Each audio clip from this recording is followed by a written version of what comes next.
वहाँ पे एक अनाउंसमेंट हुई। जब मेरा सेमिनार ख़त्म हुआ तो अनाउंसमेंट हुई।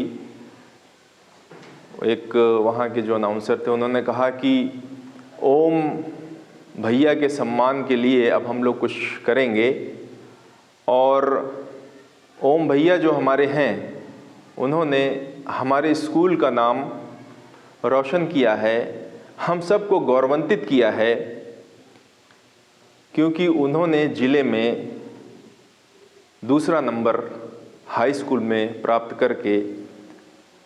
किया है और प्राप्त करके हम सबको गौरवान्वित किया है।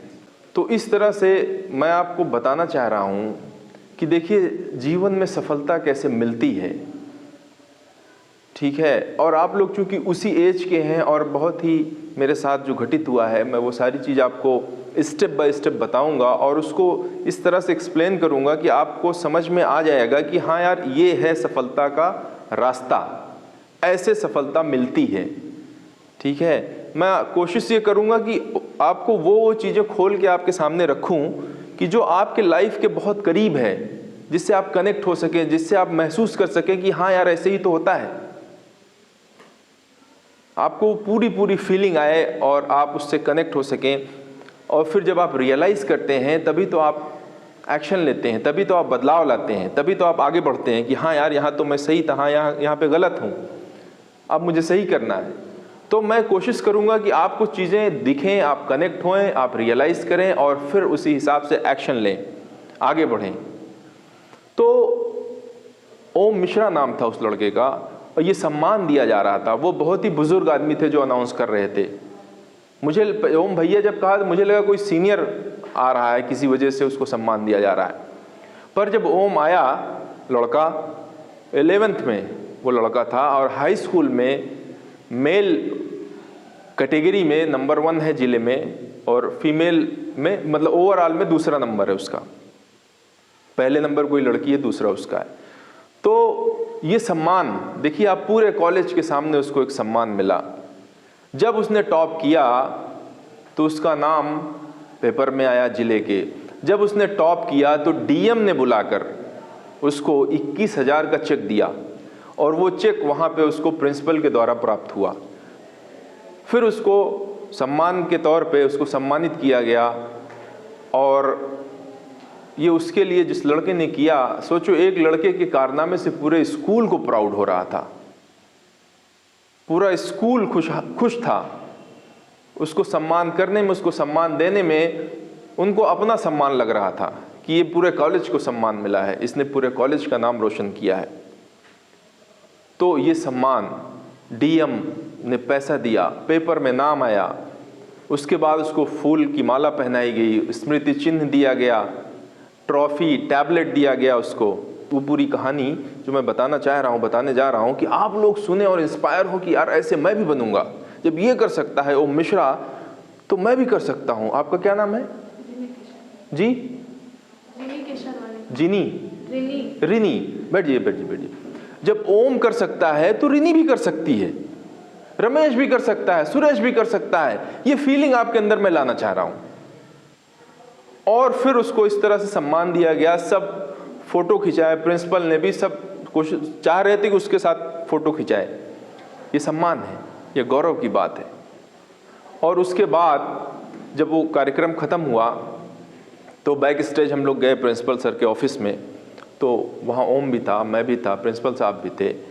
तो मैंने ओम से पूछा कि ओम ये बताओ कि मैंने जो अभी ये सेशन सेमिनार किया उसमें से तुम खुद को किसी बात पर रिलेट कर पाए, खुद को किसी बात से कनेक्ट कर पाए? तो उसने कहा कि सर जो आप ये लक्ष्य की बात बता रहे थे, इम्पोर्टेंस ऑफ गोल जो बता रहे थे, वो मेरे समझ में ऐसे आया कि जब मैं 7th क्लास में था तभी मैंने ये डिसाइड कर लिया कि मुझे आईएएस बनना है, मुझे डिस्ट्रिक्ट मजिस्ट्रेट बन के किसी ज़िले की और अपने देश की सेवा करना है। मैंने 7th से ही डिसाइड कर लिया। आप अब समझते चलिएगा, मेरा उससे ये बातचीत जो हुई है मैं आपको बता रहा हूँ। 7th से मैंने डिसाइड कर लिया कि मुझे करना क्या है, और मैं जैसे जैसे आगे बढ़ता गया गोल को मैंने स्टेप बाय स्टेप डिसाइड करना शुरू कर दिया।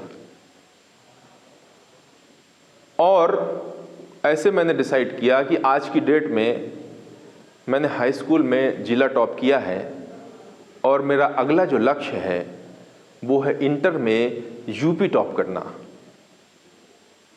मैं इंटर में यूपी टॉपर बनूंगा, ये मेरा अगला लक्ष्य है। उसके बाद कानपुर आईआईटी से, नाम सुना है? कानपुर आईआईटी से, one of the best IIT college in the country, IIT college से कंप्यूटर साइंस में, देखिए कितना क्लैरिटी है उसके अंदर। कानपुर आईआईटी कॉलेज का नाम क्लियर है, किस स्ट्रीम से करेगा? कंप्यूटर साइंस से करेगा, क्लियर है।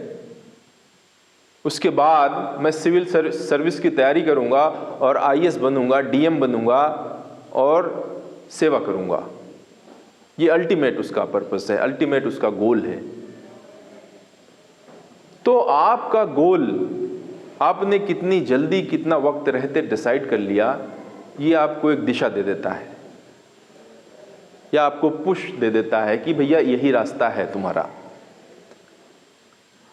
अब जब आपने गोल बना लिया तो उसके बाद आता है कि आपका जो सपना है आपके एक्शन से मैच करना चाहिए। ऐसा ना हो कि सिर्फ कोरा सपना ही रह जाए, वो खोखला सपना ही रह जाए। वो ठीक है, वो सपना आपके दिमाग में ही रह जाए, बाहर आने ही ना पाए। आपका एक्शन आपके सपने से मैच करना चाहिए, ये कंडीशन है। तो सबसे पहले तो मैं आप लोगों से ये पूछना चाह रहा हूं कि कितने लोगों ने कुछ अपने लिए चुना है कि मैं ये बनूंगा, ये करूंगा।